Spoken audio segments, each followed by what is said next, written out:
ప్రాణాన్ని రక్షించావు. బలమైన రెక్కల క్రింద నాకు ఆశ్రయమిచ్చావు. వేటగాని ఉరిలో నుండి నా ప్రాణాన్ని రక్షించావు. బలమైన రెక్కల క్రింద నాకు ఆశ్రయమిచ్చావు. లేనే లేదయ్యా వేరే ఆధారం, నా దుర్గమా నా శైలమా. లేనే లేదయ్యా వేరే ఆధారం, నా శృంగమా నా కేడెమా. ఆరాధన ఆరాధన నా తండ్రినికే ఆరాధన. ఆరాధన ఆరాధన నా తండ్రినికే ఆరాధన. ఆరాధన ఆరాధన నా తండ్రినికే ఆరాధన. ఆరాధన ఆరాధన నా తండ్రినికే ఆరాధన. వేటగాని ఉరి ఎలా వచ్చాననే మాట దాని ముందు అన్నాడు చూడండి. నా తల్లి గర్భం మందు నన్ను నిర్మించిన వాడవు నీవే అయ్యా. నా తల్లి గర్భంలో పెండుముగా ఉంటానికి కారణం నువ్వేనయ్యా. కనుక ఆ పెండు ఎదిగి 9 సంవత్సరాలు అయిన తర్వాత మరి పిల్లవాడిగా బయటకు వస్తుందంటే మరి నువ్వు కలుగు చేసే విధంగా చూస్తుంటే నాకు ఆశ్చర్యం వేస్తుంది అయ్యా. కనుక నీ కృతజ్ఞత చెల్లిస్తున్నాడు. చూడండి ఇక్కడ, నీవు నన్ను కలుగు చేసే విధము చూడగా భయమును ఆశ్చర్యము నాకు పుట్టుచున్నవి. అందును బట్టి నేను నీకు కృతజ్ఞతాస్తుతులు ఎందుకు కృతజ్ఞత చెల్లించాలా? నన్ను సృష్టించినందుకు అయ్యా. నా తల్లి గర్భంలో పిండంగా ఉన్నప్పుడు నీ కన్నులు నన్ను చూచినాయి. ఇంతగా నన్ను ప్రేమించినప్పుడు ఈ సృష్టిలో కాకుండా నువ్వు నన్ను సృష్టించినటువంటి నీ బిడ్డగా నీ కుమార్తెగా ఉండకుండా నేను నీ దూరంగా ఉండటం మంచిది కాదయ్యా. కనుక దాన్ని నేను చూచినప్పుడు నాకు ఆశ్చర్యము భయం వచ్చింది. అంతేకాదు అందుని బట్టి నేను నీకు కృతజ్ఞతాస్తుతులు చెల్లిస్తున్నా. మనం కూడా అంతే, ప్రభా నన్ను సృష్టించడానికి నీ కారణం ఏంటయ్యా. కనుక మనందరినీ ఎందుకు దేవుడు సృష్టించాడంటే ఏదో ఒక పని కొరకు అంతే. ఆయన ప్రణాళికలో మనందరం ఉన్నాం.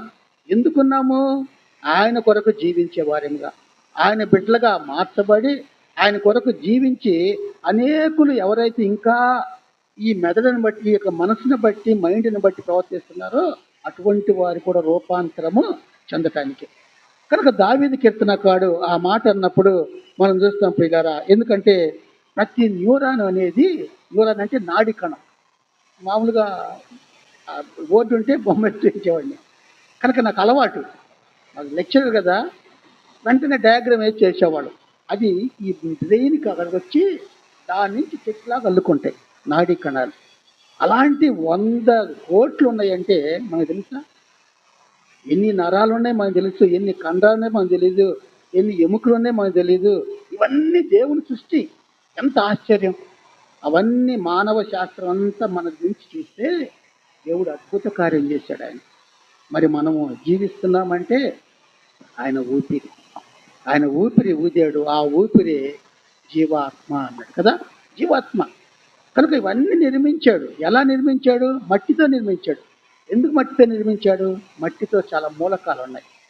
ఆ మూలకాలు ఇనుము అన్ని మూలకాలు ఉంటే ఆ మట్టితో మానవుని దించాడు. మనం డాక్టర్ దగ్గరికి పోతే నీకు అది తగ్గింది అంటారు. మనం వచ్చిందే మట్టిలో నుంచి. దేవుడు సృష్టి చూడండి ఎంత ఇదో.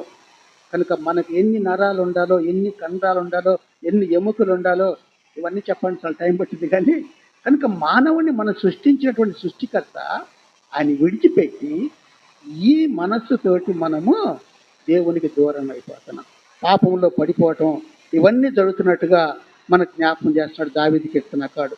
కనుకనే ఈ మానవుడిని సృష్టించేటువంటి దేవుడు ఆ మెదడును కూడా అత్యంత సంక్లిష్టమైనటువంటి భౌతిక వస్తువు. అది ఈ బ్రెయిన్ అంటాం, మెదడు అంటాం. కనుకనే మెదడు చిన్న మెదడు ఇక్కడ ఉంటుంది, మిడిల్ ఆఫ్ బ్లాంకెట్. కనుకనే దానికి చిన్న దెబ్బ తగిలినా అంతే. అటువంటి మెదడులో ఎన్ని ఇచ్చాడు మనకి? జ్ఞాపకశక్తి, మానసిక స్థితి, సహజత్వానికి, సంకల్పానికి, భావోద్వేగానికి అన్నిటికీ పనికొస్తాయి.